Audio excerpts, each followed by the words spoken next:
আমি আজকে রান্না করব গরুর মাংস। 1 কেজি গরুর মাংস কিভাবে ঝটপট করে রান্না করা যায়। কি ভাবছেন গরুর মাংস খাবেন?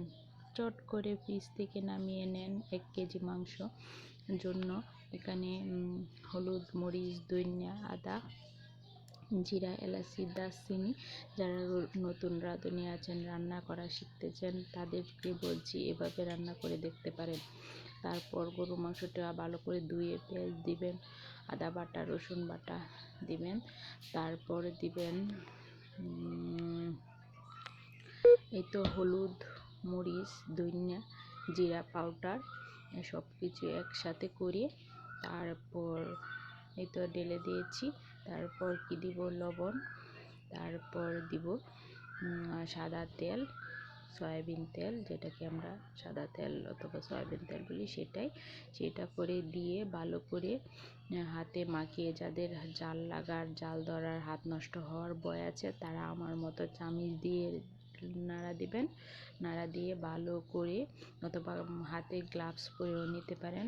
গ্লাভস পরে ভালো করে আলতো করে কষলিয়ে বসিয়ে দিবেন। তারপর হালকা আঁচে কষাবেন, যাতে মাংসের যা মাংসটা পানিটা আছে সেটা করবেন। আর আলু যদি দিতে চান, এভাবে আলু দিয়ে হালকা করে ভেজে, হলুদ দিয়ে ভেজে নিয়েছি। আমি এভাবেই দিতে পছন্দ করি, আমার কাছে এভাবে ভালো লাগে। কষানো হয়ে গেছে, একটু পানিও দিতে হবে। সেদিক দিয়ে আলু দিয়ে দিলাম, 2-3 বার নাড়াটাড়া দিয়ে কষিয়ে তারপর আলুটা দিয়েছি। আলুটা দেওয়ার পর হালকা কিছুক্ষণ রেখে তারপর আমি হালকা ঝোল দিব।